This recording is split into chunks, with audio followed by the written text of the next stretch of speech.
আসসালামু আলাইকুম প্রিয় সাথী ভাই বোনদের উদ্দেশ্যে আমি বলবো, আমরা যারা বিয়ে করেছি কিংবা সংসার করছি, অনেকেই চেষ্টা করে জীবন পান দিয়ে, হয়তো কারো স্ত্রী চেষ্টা করে জীবন পান দিয়ে স্বামীর মন জয় করব, কিন্তু সেটা তার উল্টো হয়ে যায়।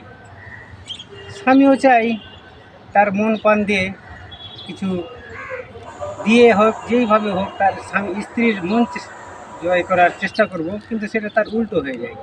কেন দুজন দুজনকে অবিশ্বাস করে, হয়তো কেউ কারো কথা শুনে হোক, কেউ কারো বুদ্ধি নিয়ে হোক।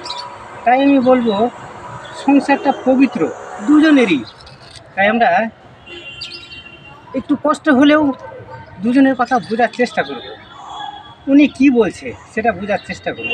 আমরা না বুঝেই অনেক সময়তে মনের ভিতরে ভুল সিদ্ধান্ত নিই, কিংবা সে কি বলছে সেটা বুঝতেও চাই না, হয়তো তার উল্টোটা বুঝে আমাদের সংসারে ঝামেলা নিয়ে আসি।